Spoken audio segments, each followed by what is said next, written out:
This guy's name is not. Hey friends, welcome to the video. I hope that intro clip speaks for itself as to the strength of this sidearm and the build overall and how it fits into it. Yeah, this is the Fioritura-59 or something like that. They could have added 10 to it, but here we are. This is the role that'll be featured in today's video with high stability, Zen Moment, and the Suro Synergy Origin trait to help shoot through flinch. The other perk is Repulsor Brace, so if the target's afflicted by a void verb, I know in school they told you sticks and stones may break your bones, but words will never hurt you. Well, they lied. This absolutely will hurt you, especially if you plug in a controller. So Repulsor Brace is the heart and soul of this build. I'm comboing it with the exotic chest piece Gyrfalcon Hauberk, so anytime I go invisible and then lose invisibility, I get 3 seconds of volatile rounds. Volatile rounds are a void verb, and it gives me an overshield for securing the kill. Alright, I'm going to jump cut to today's English lesson where we remind ourselves how to apply the void verbs. We have weaken, suppression, and volatile. This is Hunter. I'm only going to focus on Hunter today. So to weaken, we either throw the smoke bomb or we use the undermining fragment to apply weaken to our nades. I like spike nade because I cancel the toss animation by swapping weapons during it, and I follow that up with primary damage. Very effective. To apply suppression, this one's pretty simple. Put on the suppressor nade or use your giant tether. To apply volatile, that's where this one gets a little more complicated. You have to get a nade kill with the Echo of Instability fragment, or run Gyrfalcon Hauberk. So I have a variety of ways to proc Repulsor Brace in today's video. If you notice in the gameplay, I have Devour active, so if I get a kill, it refills my health. That is from a different fragment, where if I weaken a target and then follow up with a very quick headshot, it will create an Orb of Light. I also have a helmet perk that makes orbs on very quick double kills. Now let's rewind a little bit and take another look at that intro clip now that you have an idea of what's going on under the hood. Okay, this is in slow motion. I'm about to throw a smoke. Anytime I throw a smoke in PvP, I want to go into cover as it leaves my hand because I don't want to deal with the end lag of the animation. The opponent's hit by the smoke and weakened, so if I pick up a headshot, that's an Orb of Light. I get Repulsor Brace and True Sight for wall hacks. I pick up the orb, I get a damage bonus from my class item, and I get all my health back from Devour. Now as I break invis, it procs volatile rounds. Next opponent gets destroyed. Titan comes in with Juggernaut. Doesn't matter, this sidearm's going to chew him up. Shoulder charges me, but I do enough damage to follow up with a melee attack, get all my health back, then I switch to the sniper and roll the dice for the controller gods, and they say, close enough. One thing to mention about rapid kill streaks is that you can't constantly reproc the wall hacks. If you notice on the bottom left of the screen, you might see something called Too Stylish. This is a debuff that basically says you can't reproc wall hacks until this is gone. In yesterday's Void Hand Cannon video, I talked about Repulsor Brace being perhaps a better option than Kill Clip because, yes, Kill Clip might change your time to kill with some guns or extend your effective range, but having more health means you can challenge immediately, which sometimes is the difference maker. You're going to see a rare clip here. I was using Izanagi just because I could use anything, but watch this. I'm tagged by a nade, but I pick up a kill for Repulsor Brace, and the Void Overshield tanks the other Void Grenade. Overall, I find that your health is a much more valuable resource when using a sidearm than having extra damage. Kill Clip's still good, but I think for the specific case of Gyrfalcon and always having Repulsor Brace active, I think Repulsor is the better choice. So on screen now are the perk options. As you can see on the right column, you have 3 different damage bonuses, which are Kill Clip, Swashbuckler, and Golden Tricorn. All 3 are wonderful. I want to pay special attention to the other perk, Offhand Strike. This perk juices your hipfire after a final blow. And if you notice, hipfire grip is in the left column, so you can have both perks together. And honestly, if you're an M&K user, this is the strongest perk combination. For a controller user though, it gets a little more complicated. On the left column for controller, almost every single perk is top tier. It is truly a difficult choice. If you want a win now perk though, I think I have to give it to Zen Moment for general use and Threat Detector for very experienced Night Stalker players. So why Zen Moment? It's such a mysterious perk because the description reads, causing damage with this weapon reduces recoil over time. But what exactly does that even mean?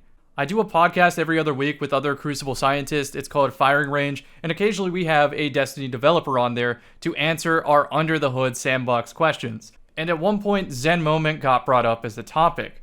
And a Crucible scientist might tell you, Zen Moment reduces the maximum recoil angle and weapon shake on weapon hits for 1 second. But what does that even mean? It's still, how is a regular player supposed to know this? So, let me break it down for you. Zen Moment is a perk that on controller, if you hit the target, you will be able to see the target for the rest of the gunfight. There are some guns in Destiny that respond terribly to shooting, and other guns that respond terribly to flinch, and so when you get a combination of recoil kicking up, and you're getting flinched, and there's screen shake going on, trust me, Zen Moment is a perk that guarantees you will be able to see your opponent through all of that nonsense. You might have noticed that Peacekeepers are really popular right now. Titans are running around with submachine guns, and if you're hit by something like an Aikilos SMG, you're going to experience a lot of flinch.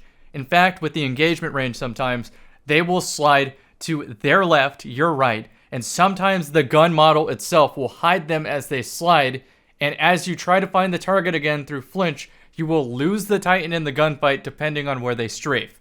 As mundane as the perk description of Zen Moment sounds, I promise you that it helps you make sense of high pressure situations. I briefly mentioned Threat Detector as an advanced perk. The information that it gives you in the bottom left of the screen is super valuable if you're trying to finesse getting an extra smoke bomb through the Gambler Dodge ability. Okay, with perk recommendations out of the way, let's talk about my overall experience with this sidearm and with Gyrfalcon Hauberk on controller.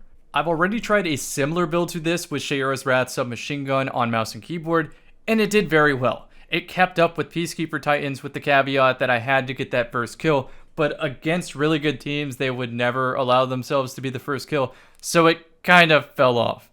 But on controller, I think this might keep up and/or exceed with just how easy it is to aim under pressure. The best way I can describe it is pretend you're about to pick up power ammo off the wall and you have the best machine gun in the game, whatever you think it is.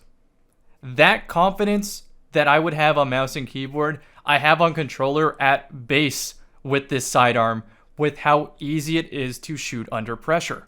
For special weapon pairings, I don't think it matters. I was running around with a Rat King at one point just to proc invis more frequently because it didn't matter. The invis and overshield let me always close the gap to be in lethal sidearm distance, and it didn't matter what map existed. I even have a disjunction gameplay in here just to show you that the map truly doesn't matter with how I use agility and abilities to close the gap. Every map is an SMG map. Every map is a sidearm map. And if these are the most lethal, most consistent, most shoot through flinch under pressure guns in the game, well, it's no surprise that they're going to be hard meta. The only other weapon that fits a similar ease of use to lethality profile, I'm going to say two of them, is No Time to Explain in the medium, and then a box breathing 180 in the long. I'll save that weapon balancing discussion for another day. Tomorrow's video is going to be on a pulse rifle anyway, and I have to just spend the entire video making the comparison to No Time to Explain, and how that gun is not No Time to Explain. So, back on track. Overall, this is probably one of my favorite controller weapons so far. On mouse and keyboard, I still recommend it with the offhand strike hipfire, but I would recommend a different sidearm for mouse and keyboard. Same archetype, by the way. It's the Pirate sidearm. Kind of flew under the radar, but that one has enhanced hipfire grip, which does make a noticeable difference for that initial hipfire kill on mouse and keyboard. Unless sidearms get some under-the-hood fundamental change, I don't think on mouse and keyboard they will ever feel as good as on controller, unless we get a craftable aggressive burst frame that has enhanced hipfire grip. That's the only way I think that mouse and keyboard can compete with controller when it comes to sidearms specifically. But I don't think they have to with the strength of SMGs and just how close they are to sidearms right now anyway. So my advice is if you want to play sidearms, play controller. If you want to play SMGs, you can play either. If you want to play a meta SMG, use Aikilos SMG or Teraba. If you want to use a meta sidearm, use Drang. The exception is this exact build you see with Gyrfalcon, because the sidearm has to be void.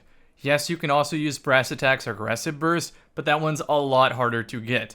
And I like this one better anyway because of the anti-flinch capabilities. I think with all that being said, right around the 10-minute mark unintentionally, by the way, I think that brings this video to a close. So I hope you learned something new in today's video. Hope you enjoyed it, and I will see you in the next one. I'm going to try to be more frequent with my uploads. Thanks, everybody.